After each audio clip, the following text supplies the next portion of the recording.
Welcome to selfdiscoveryradio.com, where the orchard of wisdom is just ready for picking. We celebrate your why, the journey that you've taken that inspires someone else. We support your services, we support your story. Come and be our guest, become a host, be an author with us. Come and see what we've got. Our next show is...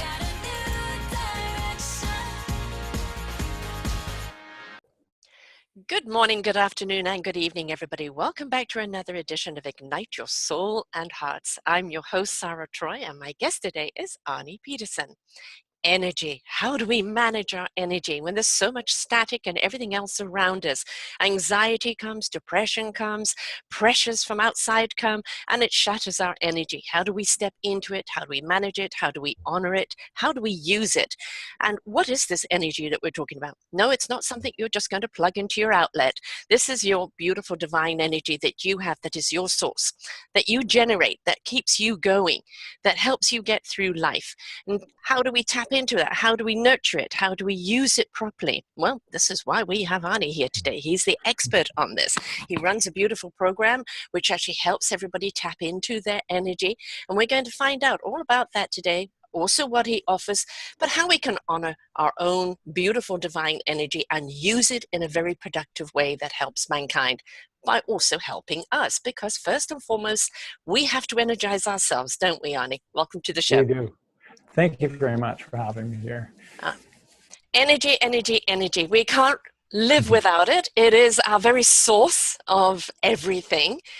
But how do we tap into our own energy? Because a lot of people don't realize they are energy. The biggest part of that is really being present with ourselves, being grounded, and really connecting with our body. And when we start doing that, we start getting used to how our inner body feels, how our emotions feel, how the energy moves through us, and how life animates us. And so once we start connecting with ourselves and connecting with our own energy and our own emotions, our own feelings, our own thoughts, and going inward, once we start doing that, we can then start to be aware of the energy and how our energy is being affected by other people and other circumstances. Affected by other people. This is something that we allow a lot of, don't we? You know, it's somebody else's anger, somebody else's discourse with life, and they choose to impose it upon you, and we choose to take it on for some reason, and it really kind of shatters and drains our own energy. Why do we let those outside influences kind of come in and disrupt our own energy? There are a lot of reasons, and one of the reasons, if we're not grounded, if we're not really present, we're just operating on automatic subconscious programs. So if we have some old things going on, if we're not confident in some areas, and we're challenged with certain energies and certain people, and maybe it just triggers old stuff from long ago, we're automatically just going to trigger into these old programs where our energy field is not strong, and we're actually triggered off into these subconscious programs rather than being present. And so when we're not present, it's like the lamp that we unplug it from the wall and the current doesn't run through the lamp and the lamp isn't on. And so once we actually are present and we're grounded and with our own energy, we're plugging the lamp in and the light is able to come on. Right. And to be our own light, that's the important thing, isn't it? You know, people always say that, you know, they want to be able to help other people, but first and foremost, you do have to help yourself. You have to energize yourself. Otherwise, you just spend your energy elsewhere. And if you don't have a way of regenerating it or honoring it yourself, you're going to be depleted. So it's really hard for people sometimes to actually recognize that out there doing that good work or being around people and helping people, you've got to find a way of bringing yourself back to your now, to regenerating and honoring your own energy. And that is very much about being present, isn't it? It is, absolutely. And if we're not taking enough time for ourselves in the day, a lot of times we give our time to other people. We might be doing a job that really isn't our thing, but we need to do it to pay the bills. And so we kind of give ourselves away a little bit, and it costs us a lot of energy. So what do we do after that? Do we take the time for ourselves to do something that makes us feel good, that brings our energy back? Little acts of self-love. Do we take time? And that's so important, because if we don't do that, our energy just gets depleted down down and down and down until there's no energy left. And it's like driving around with a tire on a vehicle that has a little hole in it, and we keep spending the energy to go to the gas station and pumping it up. We have to wonder how close is the gas station. That takes a lot of effort to maintain Yes. that. But if we actually repair the hole in the tire, and we understand how the air is leaking out, and once the air is now in the tire can hold the air, our body can hold, our energy field is now held, our energy doesn't get depleted so much anymore, and it doesn't affect our emotions so much anymore. We expect our vehicles, we know as it hits that empty, we've got to go fill it up. Otherwise, it's not going to go. Why can we not see ourselves as a vehicle? And that we need, refueling and replenishing, and we need a service now and again to get rid of, any debris that we're carting around with us that doesn't serve us anymore, that stops our own productivity. We seem to spend so much money and time on all these exterior things, but we seem to forget about our interior vehicle, don't we? We do. It's really interesting how that happens. As children, we grow up where we're given messages, don't do that, don't do this. And maybe there's something we're excited about. Oh, not now. Or we get in trouble. Or there's lack of touch where we just don't learn healthy boundaries. Or there's unsafe touch. Or all of these things that happen when we're younger, that they build up the programs from when we're adults. And then so we practice basically giving ourselves away and being something that we're not, putting on this sort of act to fit in because we're worried. Yes, that takes a lot of energy to maintain that system, to keep coming back around and maintaining the same system that doesn't actually get us anywhere. Yeah. But when we realize the power is within us, our light is within us, and if we actually, all of these symptoms that come from pushing away who we really are, they lead to stress and anxiety and all of these fears and negative thoughts. And if we realize that our light is trying to come out, and those are just symptoms, byproducts of us not expressing ourselves, that it starts to make a lot of sense. It's worthwhile to really start investigating who's on the inside. Yes, not to be afraid of who's on the inside. We're pretty awesome, aren't we? If we could get rid of the old programming, as you said, the things that have been imposed on us. Yeah, we hear no more as we grow up than we ever do hear yes. No, you can't, no, you shouldn't, no, you won't, no, you're not worthy. We hear this, and this programming is in there, and it's kind of instilled, well, I'm not worthy, there's no point in me trying, I'm never going to get anywhere. And we carry this around with us, but that was somebody else's imposition on us, imposing this belief on us. We do really have to be willing to take the journey to ask, what is my belief? Who am I? What do I stand for? What drives me? What's my passion? And that does mean that you have to be willing to go through a process of looking at what you're carrying with you from the past and what needs to go. I like that. What we carry from the past, what is still helpful for us, and what needs to go, because a lot of these programs, they served us very well back long ago, but are they still helping us now? Some of them are, and a lot of them aren't. So it's helpful to go through them and to look inside and to figure out which ones we can let go. And it's like a big boat that's carrying the freighter that's filled right up with things. And then if they want to fit anything more on it, they have to take some things off and let them go to make room, to make space. It's like every breath. When we take a breath in, if we want to bring in the next breath, we have to fully let go of the breath we're on. And then when we do, when we let it go, it opens up and it allows for space. It allows for room. And every breath is actually this perfect mechanism that teaches us how to let go, how to make room to let go, opening up space for the new. You can't let go if you're clenched. And so many people are kind of clenched and they don't realize it. Open the fingers, open the hands, take that breath and let it go. And I think people are unaware of how much tension they carry in their body, in their breath. And I think they're unaware, maybe until they realize that, take that breath and let it go of, hang on, my body's beginning to feel looser now. It's such a simple thing, but we don't give it very much credit, do we? We don't. It is so simple. It's just when we're holding on to something, it takes this tension to hold on to this. But if I want to let it go, I don't actually have to do anything. I just need to relax and it'll just let go without doing anything. And our muscles and our body, the cellular memory of all of the experiences that we had, any energy that's left over, any stuck emotions, any unresolved traumas from the past, if we keep that tension and we're tight, it's like holding on to a sponge. We put it in the water if we're washing dishes, and water can't be absorbed in the sponge if we're squeezing the sponge tight like this. But if we relax the sponge opens up and expands, and water can now be absorbed in it and actually flow through it. So our muscles, if we relax and we breathe in, and those muscles let go, and then those emotions, the stuck energy in our cellular memory, it can now start to flow through us. And that's the starting deleting.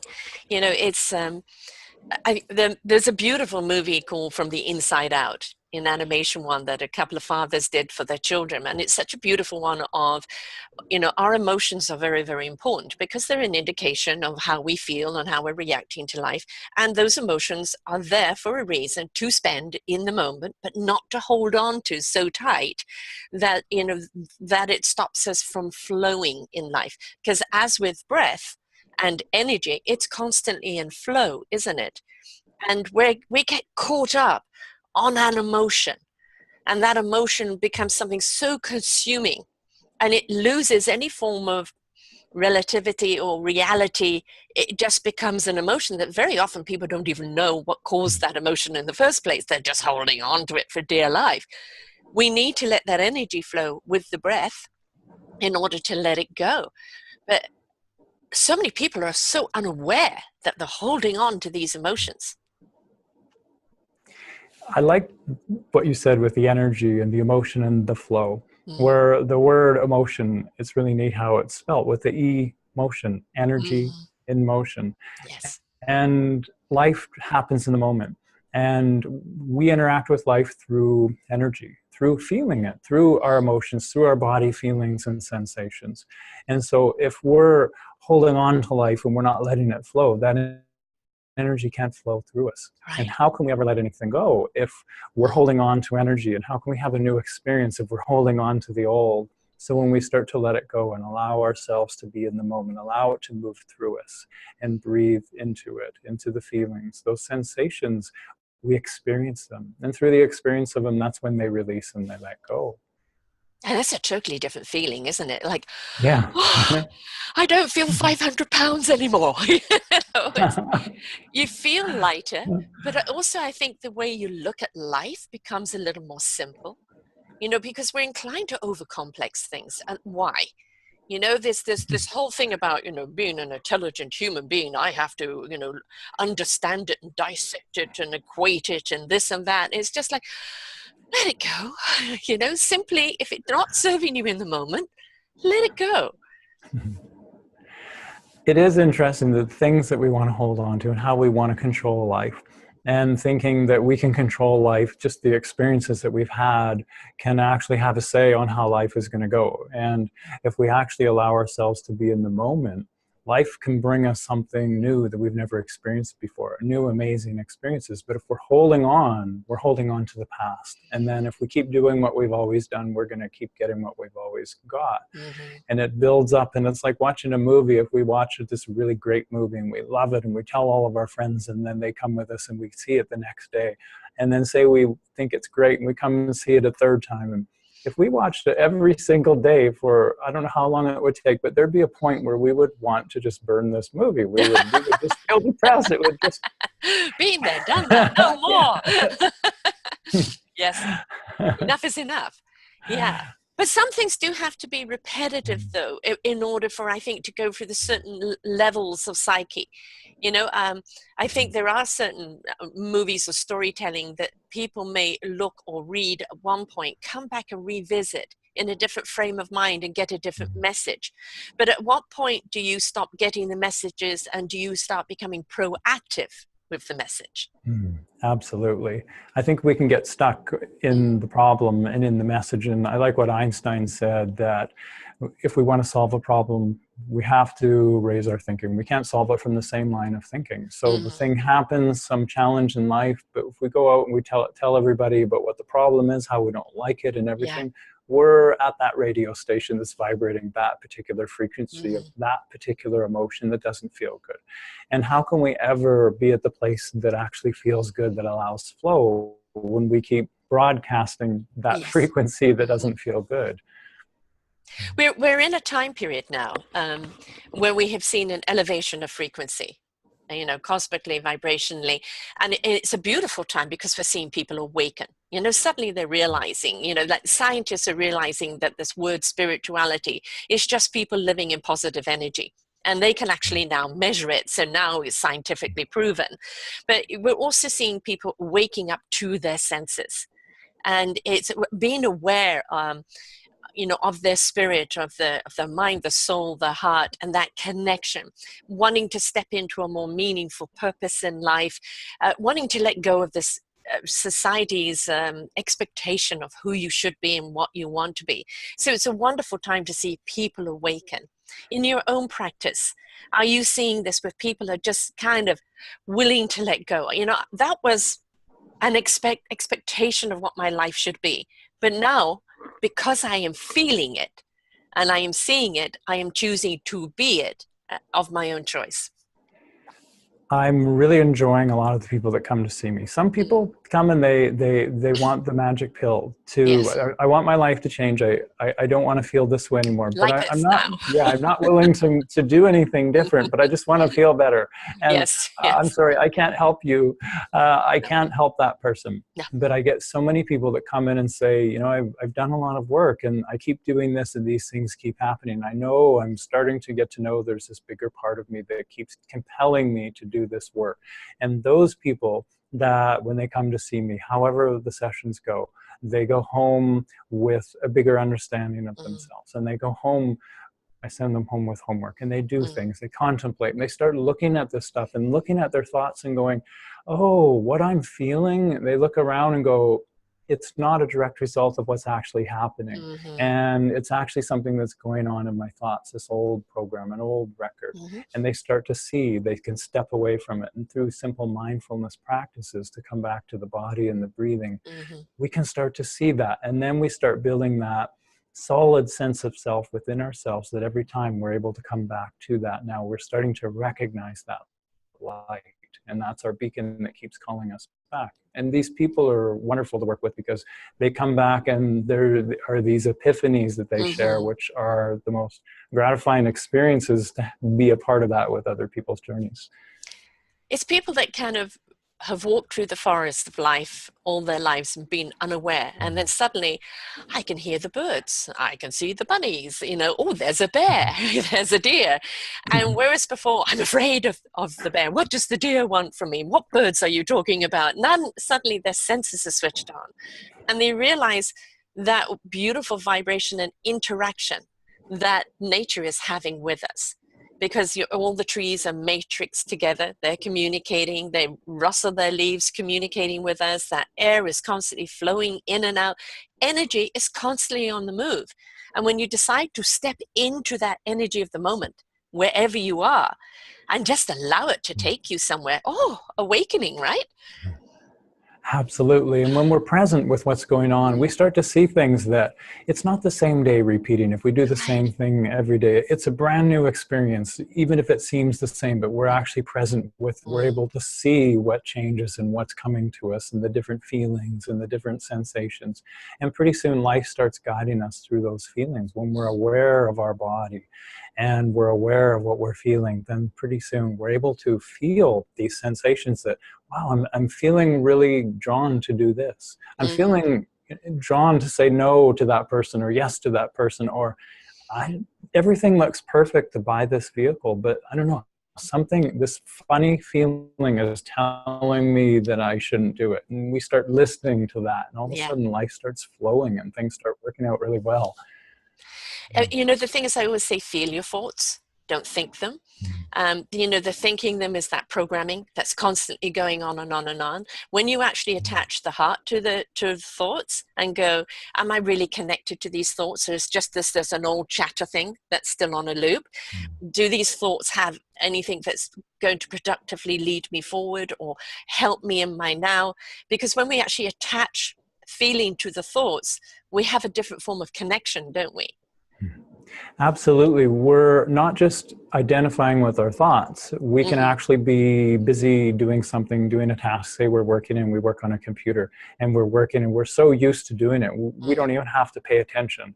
And so we're thinking about the weekend, we're thinking about tomorrow, and our body's just here being ignored, and we're completely dissociated from it. So when we're in our thoughts and we're actually unconsciously just automatically just being in our thoughts as though that's our reality, we're completely disconnected with our body. But when we come from our heart, we have that emotional connection to our thoughts, and we're actually feeling it presently in our body, and we're actually presently engaged, and that's completely different. We're present with our feelings. A lot of little light bulbs go off in that time because of that awareness, because you are in tuned.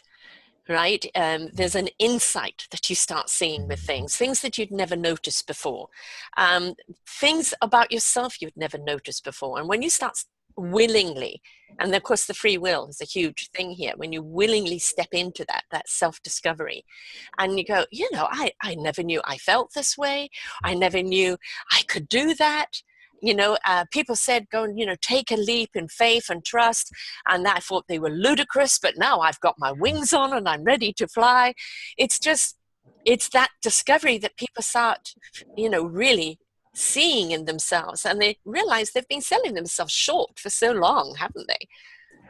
Absolutely. This life force happens when we're present with things. Suddenly there's this excitement, and then everything we do, there's this enthusiasm that comes with it. And our energy we have more energy, and our vibration is so much higher that we just start seeing things that just attract more of that higher frequency, more good things that happen. And everywhere we look, it's like that I Spy game that kids would play, that we could look around and look for the color blue. And everywhere it's amazing how much blue we can find. And then we switch and we look for yellow and then green. And it's interesting when we do that, though, we're not noticing all the other colors, but they're all there. Everything's there in life, but it's just where we allow our attention to be focused. Yes, the filter, you know, the mind again becomes the filter. Now, you know, people who have embraced their complete redirect are on a different path. You know, they've been willing to go through the process and go through the journey. As I said, there's no quick downloadable app, no quick fix, you know, no hypnosis that's going to be suddenly, that's it. You have to be willing to take the journey, but the more that you're interactive and proactive with the journey, the quicker you're going to get into your own realization that you're going to take with you forward in life. But for people that are still, you know, at the door, opening it up and saying, yes, I really want to explore this, but I still have to work my job. I still have to do this in the meantime until I find my redirect. And there's so much static and conflict. How do I protect myself from that around me and still honor me until I'm able to move forward in life in a different direction? I think it's really important. The one thing I won't go into because we talked about it already, but the acts of self-love, making sure that we're giving to ourselves. That's very important. And say we're going into work, for an example there.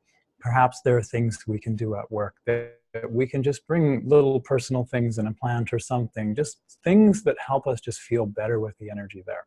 And if it's something that we realize we need to do this for a while, but it's not really what we want to do, and it costs us a lot of energy to be there, for us to look at it and go, okay, maybe I can look at this differently. Who are the people here that I like working around? What is it I like about them? What is it about this job that maybe challenges me? How am I growing from this job? How is it preparing me for where I want to go after this job? And we start looking at these things differently. That perspective, that lens of looking through things in a way that actually is inspiring to us. And so those are some of the... Yeah, it's not necessarily the change of job. It's the change of attitude within the job. Absolutely, yes.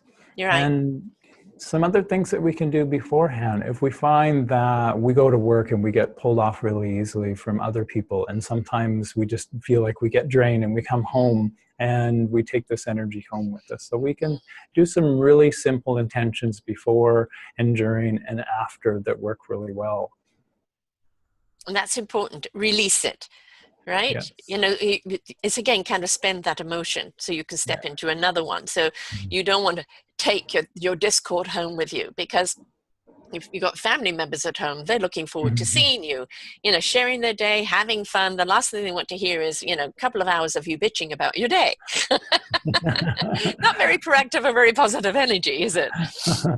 No, not at all. And it's interesting how we just automatically, these habits of just go in and we do these habits of we come home and the first thing that comes out of our mouth, how was your day? Oh, well, this thing happened and this Mm, and that. And so we're taking it right home with us. So we don't right. have this sense of closure of the difference between work and home. There's no boundary there. And so before we go to work, if this is what we're doing, and if we actually set an intention and we do take a little bit of time beforehand and maybe we ground, we do a little bit of breathing and breathe in and set some intentions and say, what is it I want to bring into the day? What do I want to bring into work today? How can I contribute to work? How can I contribute to the energy there? And what do I want work to bring to me? And we sit with the feeling and we sit with that energy and we can project in our mind and our thoughts and our feelings of just a good feeling with people and smiling and feeling successes. And so that puts this energy out there and sets the intention. And then we can take that sort of personal self and we can kind of hang it on the hook. And if Hmm. we imagine that we're hanging our personal self on the hook, and then the role of the professional when we go to work, Yeah. if we think about that for a bit, what is it that I want to bring in? What are the characteristics of the professional that I want to embody, like that actor that goes up on stage? That's not who they really are, but when they put on that Yeah. role, they're acting as though that's really them. And they don't bring their personal self. They're just certain attributes about themselves and then the role they're playing. So we put that role on and we go to work. And now that gives us this safe role that we can actually act from the role of the professional at work, and we're not personally affected as much from other people. Yes. And then afterwards, when we're done work, if we thank the day and look at the day and say, what are the things in the day that were good, that I enjoyed, and if there are any challenges, how did I address them? Do I feel good about it? And then are there things that perhaps I could have done differently? What are they? And then once we've decided, okay, I could have done this different, then okay, I'm going to let that be. Now I'm going to take that role off and I'm going Mm, to put it back on the hook, feel grounded, maybe imagine bringing in light down or a waterfall or like being in a shower, that feeling of yes. the energy moving through us and just cleanse out everything from work. And then putting on that role of the personal self back on, because then we've created a clear boundary before and after so Yeah. that we're not bringing our personal self in to interfere with work, but then we're not bringing work home. Yeah, I like John Rose's codes. Speak your word with integrity. Do not take things personally because it's somebody else's issue. Don't Mhm. assume, ask, and then simply do your best, not measured by somebody else, but by yourself. Do you feel you've given it to your all today? And they're very simple codes, but if we live or choose to live by codes like this, it gives us a parameter to work in, doesn't it?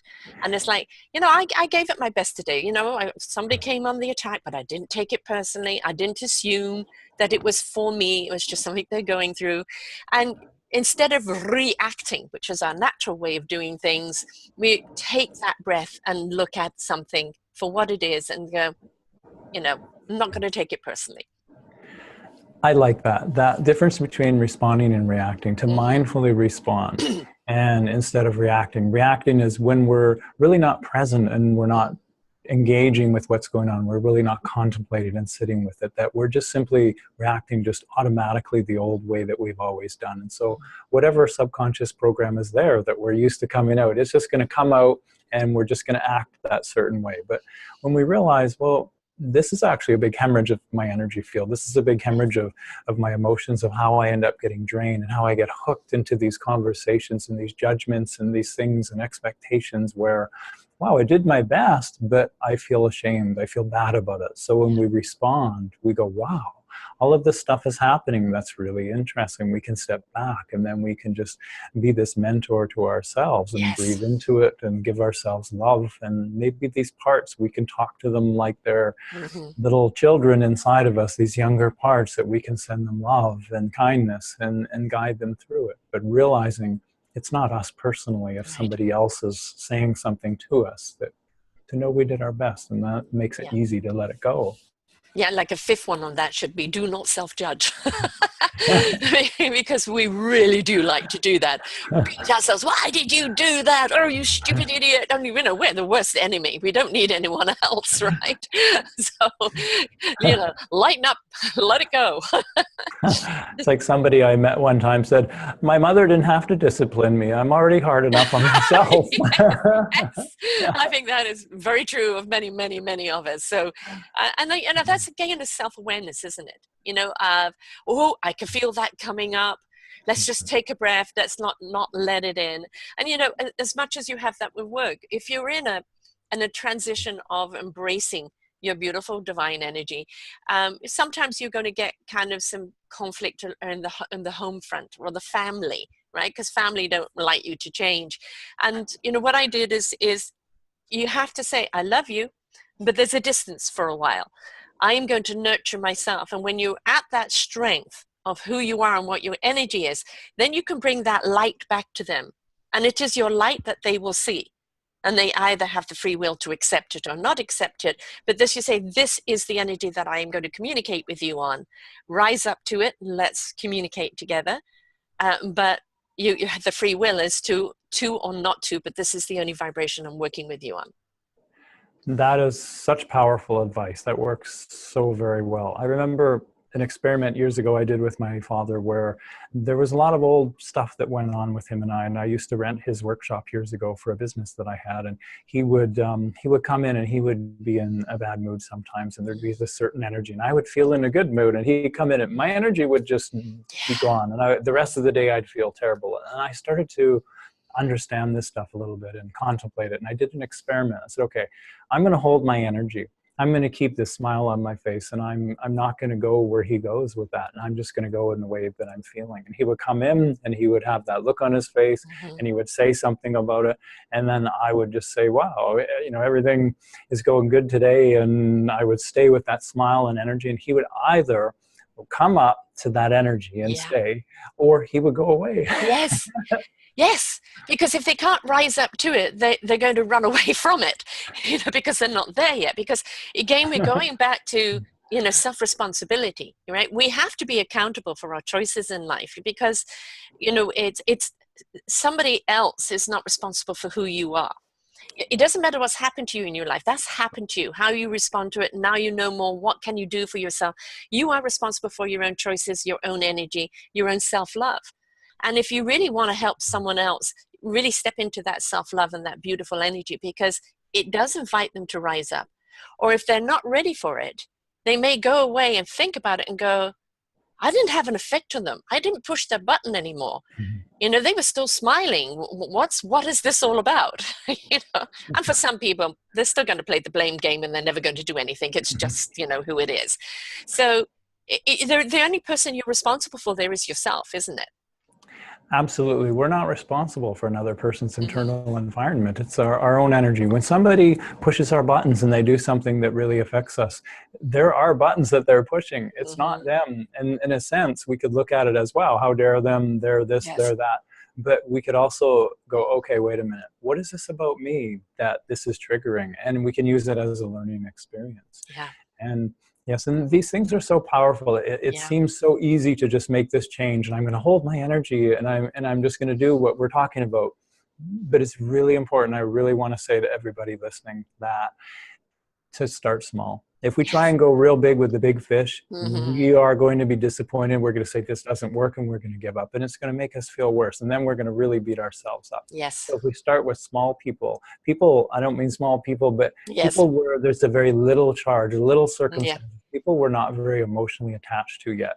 And so with these people, it's easier for us to do this. And as we get better and better, we can start moving up to the bigger experiences, the people that actually really mirror back our biggest charges. Yeah, it's when you know that energy parameter that around you, and it's not walls, it's just boundaries. This is your energy boundary that you're going to resonate in this. Anything that's going to come along and try and shatter or drain that energy, you're not going to accept. This is, your parameter. And it doesn't mean that there is hate or, discord towards anyone else. Again, it's an invitation that I will communicate with you on the same vibration. And we've all got that invitation in life to rise up, you know, to be more than what we are. We sell ourselves short so much because we're stuck in this old paradigm, this old loop. And when we are willing to step up and go, you know, there is something more to me. There is something more than just this physical body, this name, this title, this little box that people have put me in, and start willing to push those boxes aside and go, hey, there's fresh air out here. I like how I feel. But it is, as you say, it's a process. It's a step by step. It's not a destination either. You're going to have what I call end of chapters in your life, but you've still got your book of life to write. And each chapter is going to be something so extraordinary if you're willing to explore it and see who you are going to become in the journey of life. I like that. If there's some big goal that we want to achieve, and it's going to really take a lot out of us to handle and process through all of the steps, it's who do we have to become to be able to achieve that goal? It's not the goal as much as it's who we become through that process. And it's an amazing experience when we start realizing that, when we start putting our faith and trust in life, in the universe, in ourselves, that life will support us through these steps and we'll be okay. Now, we do have some people that are more sensitive. I'm an empath, so I'm very sensitive. When we just had the eclipse, and it sent me into a lovely little spiral, and I had to kind of shut down for a couple of days, and I had to go and put myself in an environment that fed me and nurtured me. And so we do have to sometimes honor our energy and realize there are outside, it's not just people. There is retrograde, there's the moons, there's all of the tides, there is the out atmosphere that can have an effect on your energy. And it's, again, don't beat yourself up about it, but you do have to learn how to nurture yourself during that. What do you do? What do I do? Well, a lot of the things I do, the biggest thing is every day I take that time for myself. The first thing in the morning is I sit for me, it's about an hour. I sit and I meditate, and I just focus on my breathing, and I just observe how, I've been doing it for years, and how I still drift off, and then I come back to the breath, and I just notice. And I notice that, wow, I'm thinking about this, I'm thinking about that, and I notice how my body's affected, and I just bring my attention back. But after that hour, I've started off the day by really honoring myself and putting my awareness into my light and my inner self. And the thing that you said, that's actually one of the bigger things I do as well. I listen, that when I feel that I need to take that inside time, that we can push that aside, say, I need to get this project done. I said that to that friend, I would help them move, I would do this. Sometimes we need to disappoint people, and we need to honor ourselves and to really listen to our inner voice and go, wow, I need to, I can't feel the same way at this certain time every day and beyond. And so if we take care of ourselves, I would like to share a little bit of a story that's very relevant with this. There is this lady that came to a workshop of mine, and she said that she would go to these social events and there would be lots of people, and she found after a while she started getting anxiety before these events, and she started thinking in her head, everything would build up, all the bad things that would happen and everything, and they started keeping her from going. And so she started looking into that and going, what is this about? And through sitting with it, and she took a lot of time to sit with it, and then all of a sudden one day she realized, wow, and she started experimenting to confirm the truth that when she went, a friend would say, well, I think I need to go now. And her friend would say, oh, we're really having so much fun. Can you please just stay? And so she would stay. Or she would feel bad about saying no, and she, just speaking up and saying, I'm going to leave. And she would stay. And so she realized that I wasn't honoring my boundary when I had enough, when my energy hit that. I can be great to this point right here.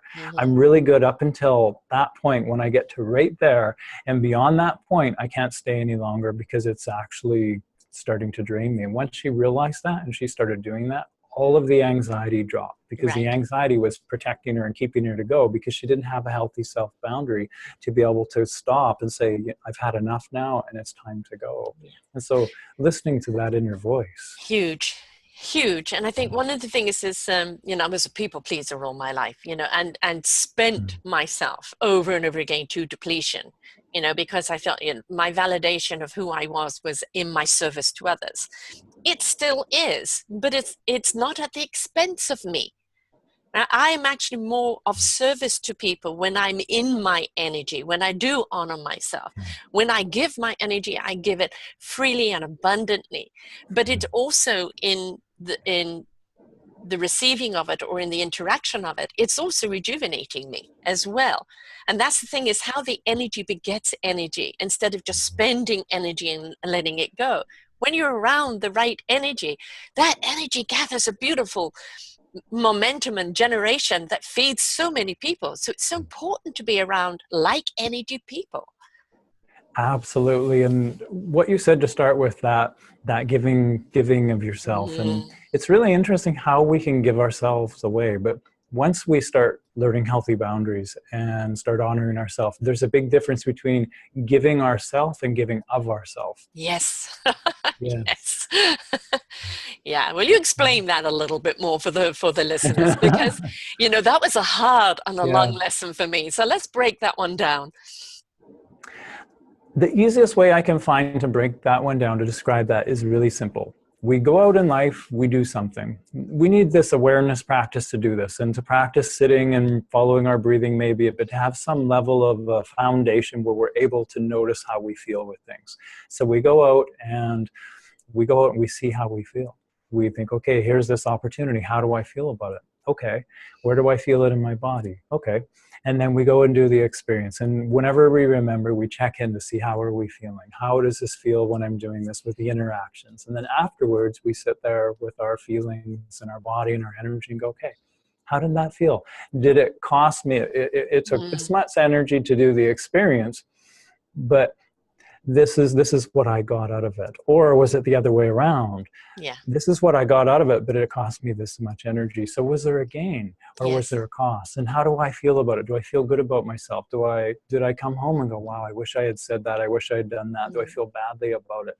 And so we can very quickly start to really listen to our inner feeling sensations in our solar plexus, in our stomach, and in our heart, that'll guide us toward harmony and away from disharmony. But there's a little trap in there. Our subconscious mind, we have these little traps called fears.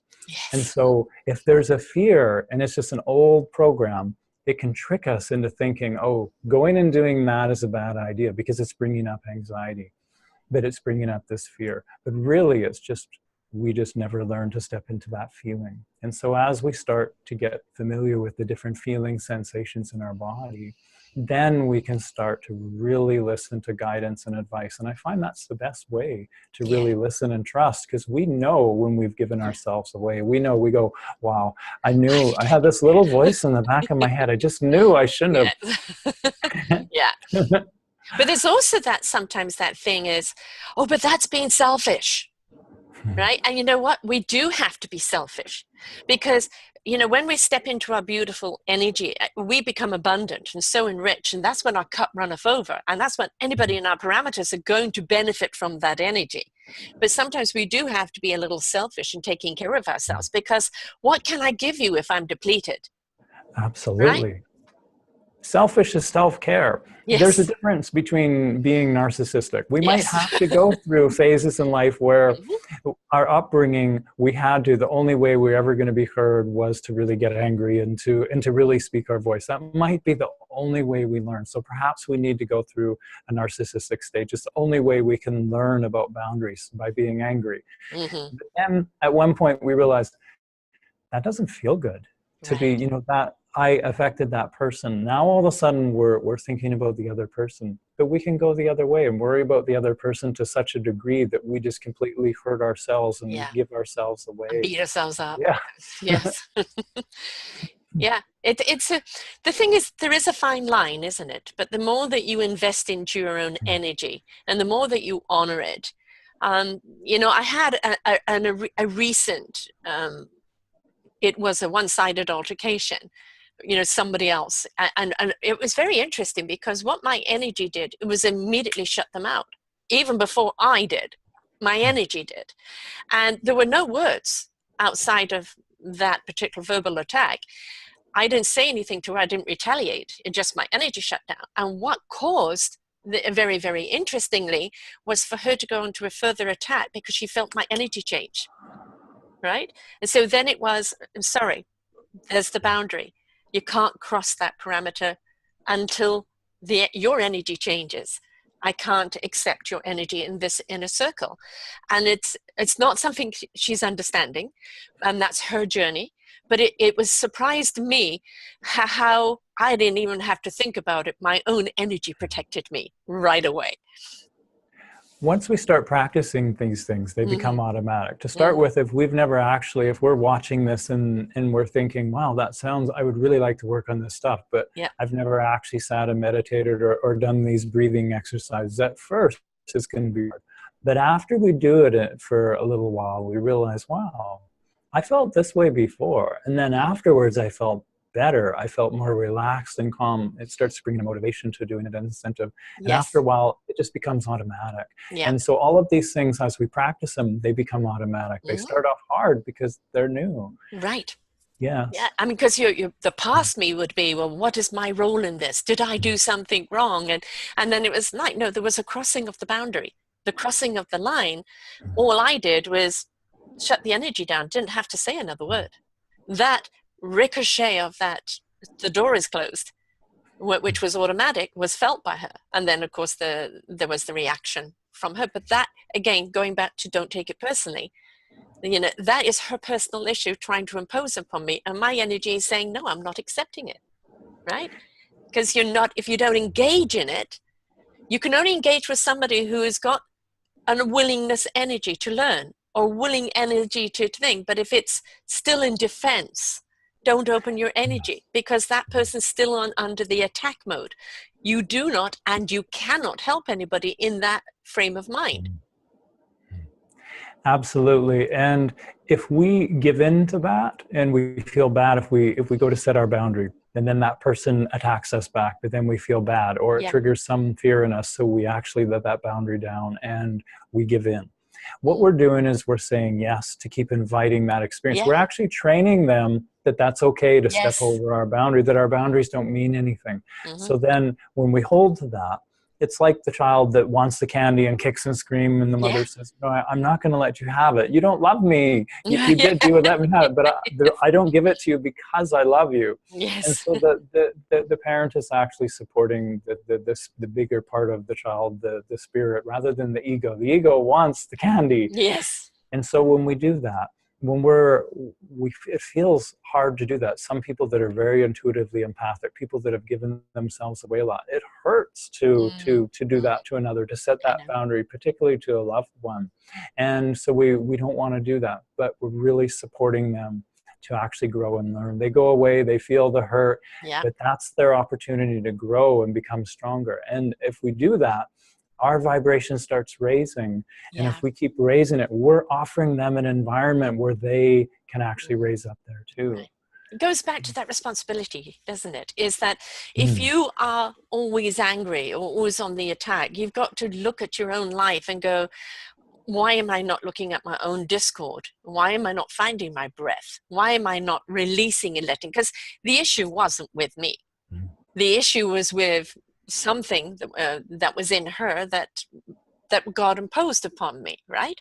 So we have to look at sometimes when we're still angry at something, or we're still carrying hurt around, or we're still getting triggered. It's obviously something we still haven't dealt with. And back to that responsibility, it's not my responsibility to help her unless she says, I am willing to accept your energy and learn from it.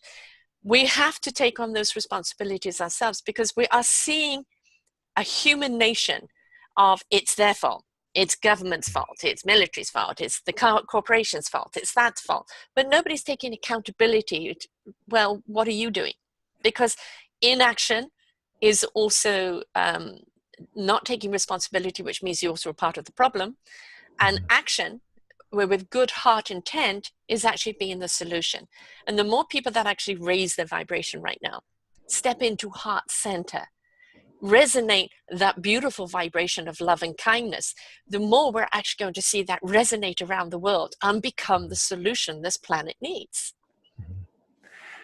If we have a pond and we have a rock and we throw it out in the pond, right out in the middle of the pond, it's interesting to see the waves that go out.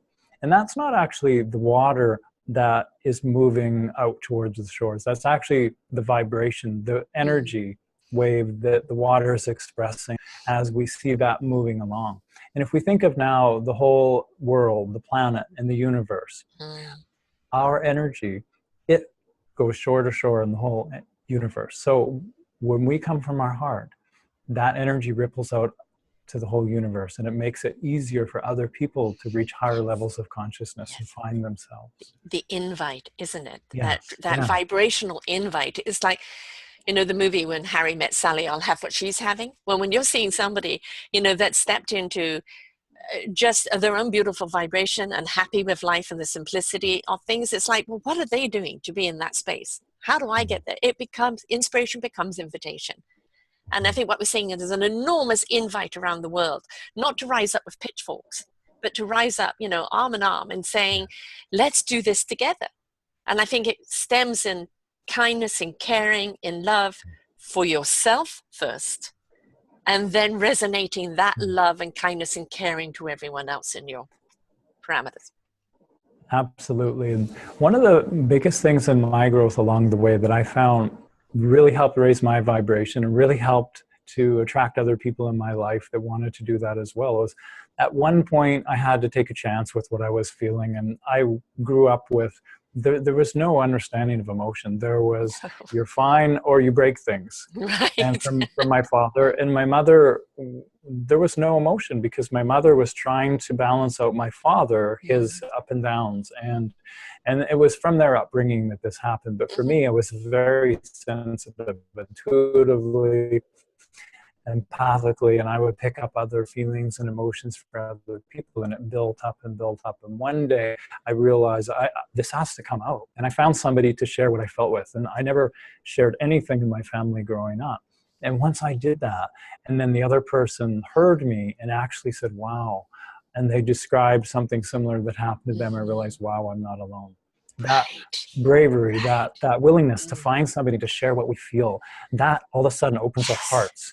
Yes. Oh, you are so right. I mean, Self-Discovery Radio is what it's all about. You know, we have collectively 2,000 shows here.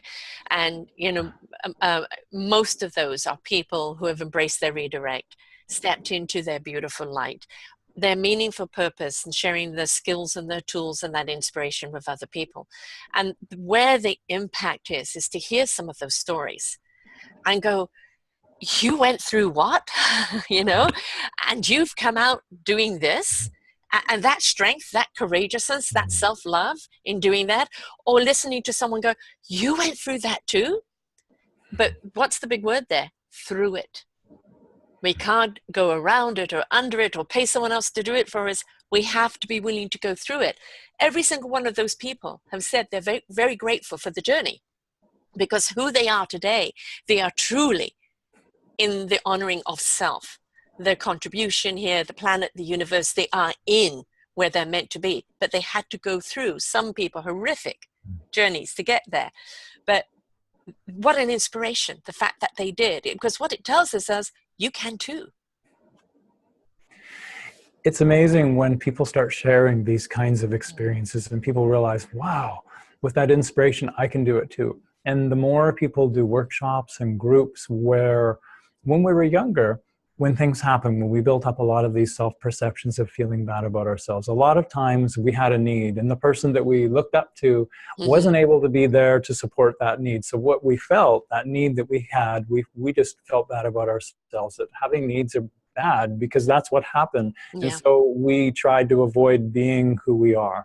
And so when we have these groups of people where there's a safe environment, where we can actually go around in a circle and we can talk to and express what we were feeling, and the other people are there and they hear us and they accept what we feel, that's something that we never got, perhaps in our past, and that is incredibly healing. And we hear other people's stories and realize, wow, and our heart opens up, and suddenly we leave and we can do something we couldn't do before.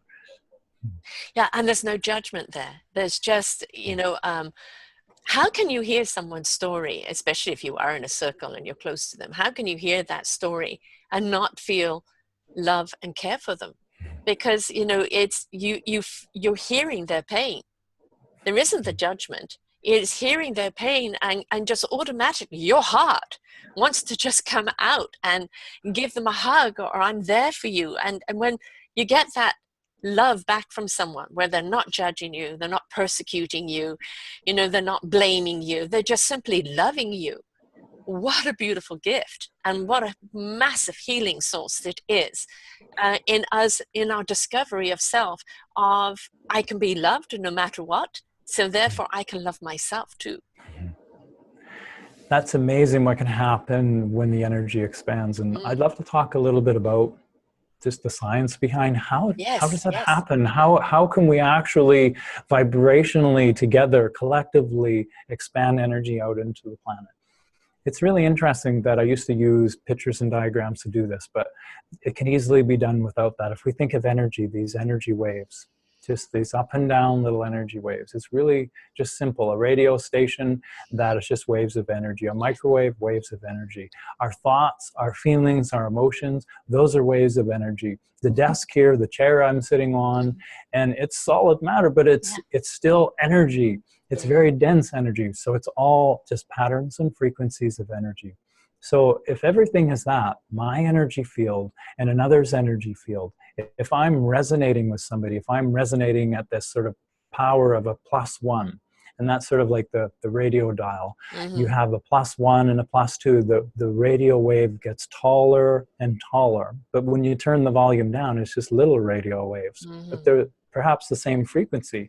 So if we're lining up, if our frequency is in tune and our volume and we're resonating at the same, we're aligned, we're in sync, what happens is that power of one and your power of one, they add together, and 1 + 1 is 2. And so that's why we go somewhere and we're feeling a certain way, and then after 5 minutes you go, wow, you're just feeling so high, because your energy is literally doubling and expanding with their energy. But if you go into the room and there's this person that's really wanting to be down, they're talking about a subject that is just really does not resonate with you, it really doesn't click, they're at the opposite end of the scale. They're a -1 and you're a +1, because your energy wave and their energy wave, it's at a different place and they don't fit together. So 1 + -1, it's 0. It cancels your energy out. And so when we're with a lot of people, our energy can expand and expand and get bigger and bigger. And because throwing that rock out on the pond, it goes shore to shore. The energy is available everywhere in the universe and the planet, and it makes it easier for other people to actually meet that higher vibration because it's available. A very big point there is, when you're when a group of people with like energy, this is why so many events, thousands of people and the rah-rah, I call it the sugar high, because it's peaking out that energy, and then people go home with, with this high, but they come down very quickly, because what it's not doing is turning the volume up slowly. It's not having them harness the energy. It's just kind of the sucking it in, and then boom, because they're not being able to hold on to it.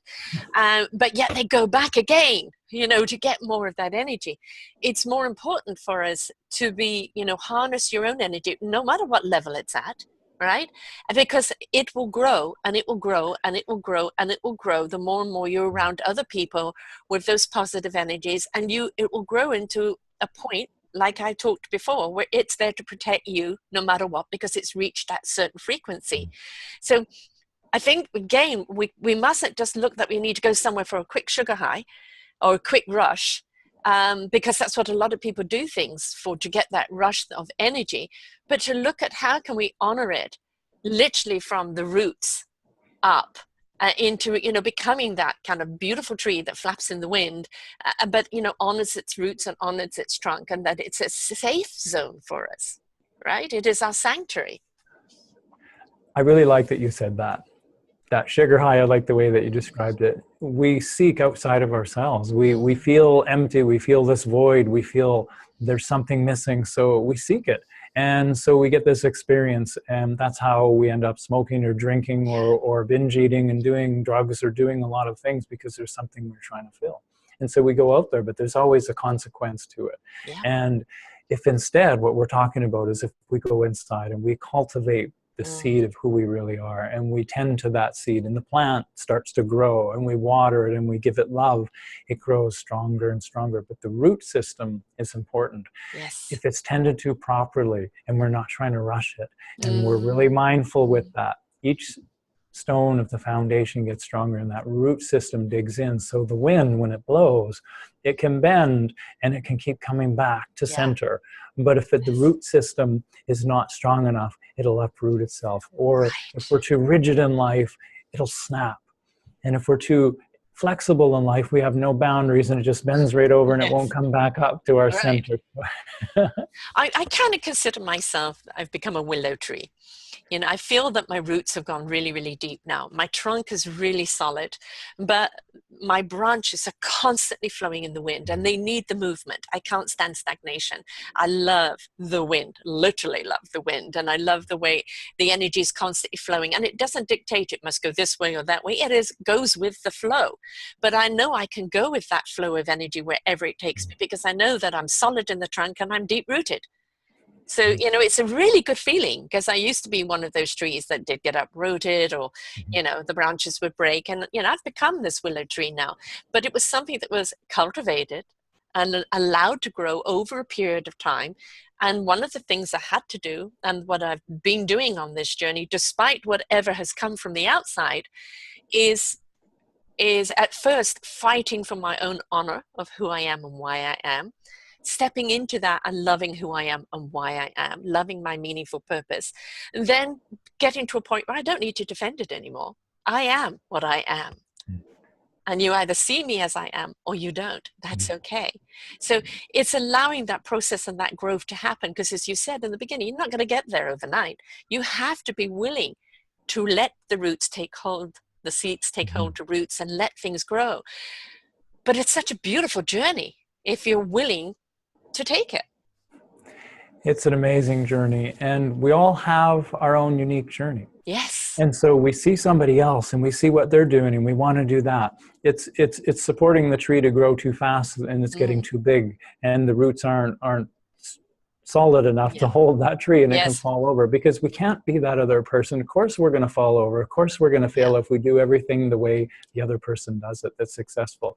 But feeling the essence of the other person, looking at that and going, wow, there's something I'm really drawn to that person.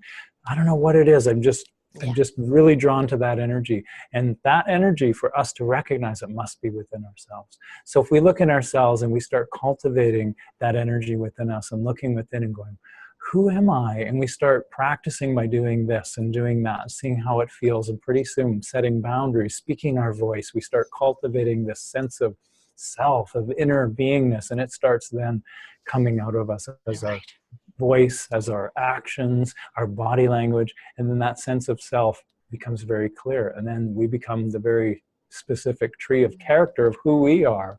Right. You know, it's the beautiful thing about allowing your own growth, right? Allowing to take your own journey. You know, you talked about we can be inspired by other people. We can look at them and go, oh, I really love their energy. I would love to find my own energy like that. So you said it's not about becoming them, right? It's finding what makes them so happy within you. And what we do when we meet people along the line, like yourself, you're going to help them prepare for that journey with the breath, tapping into their energy. But basically all you're doing is putting tools and skills in their backpack for them to take their journey. And along their journey, they'll meet other people who will inspire them, and more tools and more wisdom. And then they become the teachers that teach other people and show other people. But ultimately, our life's journey, it's an alone job. It's just the people that we interact with and people we meet on the other end. You can't pay anyone to take your journey for you, right? You can't order anyone to take your journey for you. You can't step into somebody else's shoes. Yeah? This is your life. This is your presence. This is your free will. This is your choice. What are you going to do to empower, enrich, and love yourself so that you can be of service to humanity? So very, very well said.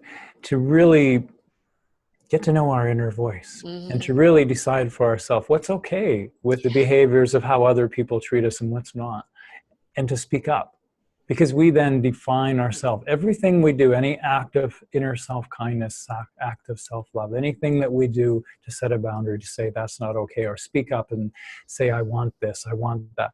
We're that tire that I talked about before. We are filling the air in that tire. The tire is getting stronger and stronger and more capable to roll very well. Our energy field's getting stronger, and it's our energy boundary, our emotional boundary, our mental boundary, our physical boundary. Yeah. They all get stronger and stronger, and our character starts to come from that. Our light comes from that inner strength.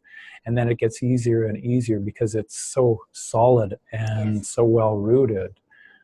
And we've got to remember those roots, aren't you? Not just flapping in the wind in the roots, is there, right? You know, you're matrixing. You know, you're connecting to other roots. There's a whole entire vibration that's going on out there. So, you know, your branches are kind of catching those beautiful kind of cosmic rays, and then, you know, your roots are connecting with this other lovely matrix. And it's, you know, if we could get out of this thing about as human beings, we're the most important and intellectual and smart creatures in the world. What is that? Just saw something that we humans are 0.01 in the species of what's on this planet, right? And it's like, we think we're the most destructive, but we also could be the most creative if we chose to take that path. And I think we're at that invitation in life of that we need your creativity that enhances humanity into a consciousness where we become the we. And you can only become part of the we if you first step into your I am. Absolutely. Until we have this solid sense of self within ourselves, until we know ourselves, we can't truly be with another and know them. We can't accept another until we accept ourselves. We can't love another until we accept ourselves. So how can we have global connection? How can we have communities based on love and kindness and compassion if we haven't learned that within ourselves? Right. Huge, huge, huge. And you know, that self-discovery of yourself and willing to take that journey, you know, I've known loneliness in my life, and that loneliness is when I was with people who didn't see me, hear me, honor me on my own energy, rather just suck the energy dry. I spend more time alone now, but never feel alone, never feel lonely. It is a choice because I'm with my energy, and you know that when you're in this presence, in this breath, in this energy, you're feeling everything around you that is beautiful. And it's such a lovely connection. And if we could get out of head and this egotic intellectualism and step into heart and soul and spirit and allow that to guide us, we will truly understand our purpose here as human beings, that interconnection with each other and with planet and with universe. And then we will really truly see our enrichment and our empowerment as a species. Absolutely. And it's interesting how we hear from other people, oh, how come you're, you know, I'm doing this and I'm on this big recycling binge today, or I'm on this peace, you know, thing, or this isn't something I think should happen, and how come you won't come with me? And it's interesting that we all have our unique areas, and to know that maybe this one area, I don't give it any thought, but other people, they are so incredibly passionate about it, and they can't understand why I wouldn't care about it. It's not that I don't care about it. It's just that I'm actually guided over here. And when we start to recognize that we don't need to be like another, that there's something in us guiding us, our own light, our own heart is guiding us along. And when we start to do that and follow that, miracles start to happen. We make it available to other people that they can experience our light, and that helps them to express their light and vice versa. And it's beautiful. The thing, I call it this, is stepping into your own musical instrument, perfecting it enough to be able to join the orchestra, and in harmony, create a symphony that resonates out to the world in song that brings them and invites them back in. But you can't be part of the orchestra until you have known your own instrument. Yes, I like that, absolutely. Knowing our own tune and being comfortable with it. And that can take a lot of work. It can take a lot of, because we've learned to cover that up, to be something else, to fit in. We don't like feeling this way. We don't like feeling that way. So we adjust to try and fit in. Maybe we had no friends, so we learn to not have people around us. But yet we desperately want to have people around us. And all of these things that we do and these feelings we have, until we start getting to know ourselves, until we start actually feeling who we really are and accepting what we feel, loving ourselves, we can never be happy around another. We can be around people all day long, and as you said, you can feel alone being around other people. That is one of the worst feelings because, you know, feeling lonely amongst the crowd. But, you know, the thing is with an orchestra, it's not just one instrument. It is everybody with their own beautiful instruments, their own particular journey. You know, whether it's veganism, whether it's climate change, whether it's this, whether it's that, that's your instrument. But it's coming together in sync, in collaboration, in harmony, and in honor of each other. And that's where you really get an orchestra that really stands out, that really resonates out with that energy, because each one of you respects each other's instrument. It's not a competitive thing. It's a collaborative thing. And that's, I think, where we're stepping into now, is that collaboration. This is me. This is what I bring to the table. I'm not meant to be you. This is my ingredient in the dish. And for us to feel happy about that and excited about that, and to see other people, the gifts that they bring, that we often would see that this person is bigger and better because of what they do. But when we start letting that go, we start seeing that everybody has their own unique gift, and we start seeing that we have unique gifts, we matter.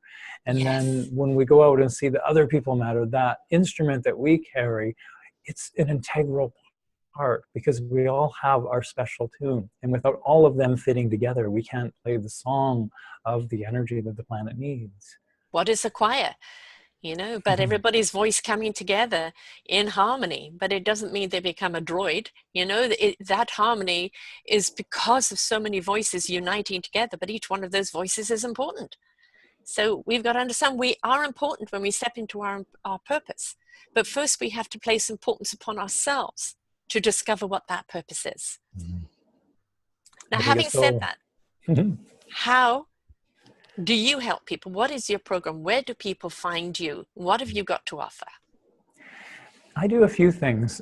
Mainly what I do is I help people find their true self, and tools to recognize when they're not being their self, and how to let go of these parts that aren't them, and to navigate the emotions along the way. So partly what I do is I do hypnotherapy, which is very, very helpful to help let go of these old beliefs so much easier. So the person goes away and they find themselves able to ground themselves back into their breathing, able to look around and notice, wow, I used to just do this automatically. The behavior is still wanting to come through, but I can actually see it happening. I can understand it now. And they're able to make a mindful choice, a different choice that feels better. I also do energy healing, which helps to balance their energy systems in their body. And then it helps all of the body to be communicating through one end to the other, their mind, body, spirit, emotions, so that they're feeling balanced, they're feeling in equilibrium. And at that point, life is more of a flow. They're able to step into that flow. And also I offer a workshop that I run quite often, and that is the Freedom Through Mindfulness workshop. And it's also an online workshop as well as in person. And that one is all about creating the foundation of mindfulness, of awareness, to be able to look around and be able to step out of our thoughts and realize, wow, I didn't realize how much I was getting caught in my negative thoughts. I didn't realize how much I was judging myself. I didn't realize how I would just be automatically steered in a direction that doesn't feel good. And to be able to see that, and then simple mindfulness tools to look around and go, wow, what I'm feeling is not really anything to do with what's happening. It's just triggering something long ago. And then what do I do though with this energy when I realize it and I've been pushing away this emotion? Going into the feeling it, and then going into the next sections of the discipline it takes to do this, and understanding how when we speak, the energy of the way we communicate, how it affects how we feel, it affects what we attract in life. And so this program is basically a life skills program that helps us. So it's instead of giving the man a fish, we're helping the man how to fish to feed himself for life, so he can go out and whatever happens, whatever goal up here that I want to achieve, it's going to bring up emotions and feelings and challenges that in the past are so far out of my comfort zone, I don't know how to deal with them. But with these mindful tools and these understandings, we can then step by step move through them and be able to process and experience whatever we feel. And I think that is truly freedom, to be able to handle and know what to do with what we're feeling. And so that's a lot of what I do. I work very intuitively with people. And I have specific ways that I work with mindfulness and hypnotherapy, but the most important part is everybody is an individual. And so to really listen to them about what are their goals, where do they want to go in life? And that's a big part of how I work, is to use what their energy is and intuitively to follow that flow to help them find it easier to let go of the distractions. Important. Now, how do people Yeah. find you? They can find me on my website, awarenessandhealth.com, and email is info@awarenessandhealth.com, and as well on Facebook. If they look up Arnie Peterson and Awareness and Health, you'll find me on there. And my YouTube channel as well. There's a link on my website, just Arnie Peterson Awareness and Health, and lots of videos on there, to just simple videos to help people move through these kinds of processes. And I offer free 1-hour consultations for anybody to, if they want to talk with me, to see if it's a fit, to talk about what their challenges are and what their goals are. And then for me to talk with them about how I would go about working for them. And if it feels like a fit, we'll go from there. Right. And that's the whole thing, is, are you a fit? And you'll only know Yeah. that, A, by listening to the show, and B, Yeah. having a conversation with you, because it's not a one size fit all or one person that suits everybody. And especially when you're looking at that kind of intimacy of intuitiveness, you have to have a connection. And, you're talking about balance. Breath brings about balance. When you have that equilibrium, you have that balance, you look back on your life and go, God, I used to be so scared over that. I used to be so paralyzed by that. But because now I have my energy more in balance, and I know how to center myself, I know how to take a breath and not let that fear consume me, I can spread my wings and fly so much further than I ever allowed myself to be before, because I used to live in fear. So it's really important to find that breath and that balance, because that really is your structure, isn't it?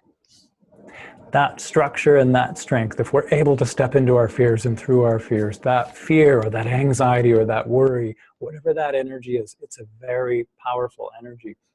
And as we're able to step through it and step in it, it turns into excitement, it turns into enthusiasm, and it's the fuel that just keeps supporting us into life to keep expanding and growing. Yes. Remember to breathe, remember to invite balance, and to also honor yourself by being willing to go through the process. No downloadable app, no quick pill, no surrogate that's going to do it all for you. This is your life's journey. This is what it's all about. You willing to honor yourself and go through the process to discover who you are and what your purpose is here. And it's a beautiful journey if you're willing to accept it. And, it's in the Matrix, which pill do you want? The illusion or the reality? The reality initially is not going to be easy. But then as you go through it, then you truly understand more. And the more you understand, the more you allow, the more you embrace, the more you become, and the more you learn to breathe. So it's that willingness, isn't it? So Absolutely. you work with people online with the workshops, but do you also work with people online one-on-one? Yes, I do as well. We can work through telephone, or we can work through a video call.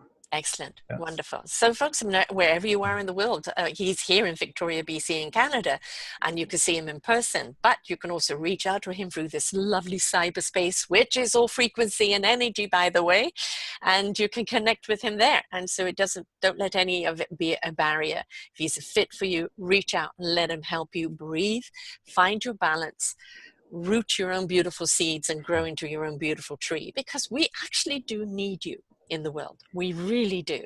So the faster you start the process, the quicker you'll go through it. It'll take only a lifetime, but each step that you take will be an even bigger and more beautiful and more meaningful one. Thank you so much, Arnie, for being with us here today. Oh, you're very welcome. Thank you, Sarah. And your site once more? Awarenessandhealth.com. Okay, you hear that, folks? Awareness in health, right? Mind, body, spirit, and soul. It's awareness in health. So honor your own wellness and step into your health. Thanks very much, folks. Until next time, bye for now. For more wonderful shows like this, please go to selfdiscoveryradio.com, podcasts, and see our lineup. And if you wish to support us, we have a funded button. Please stay tuned for our next show.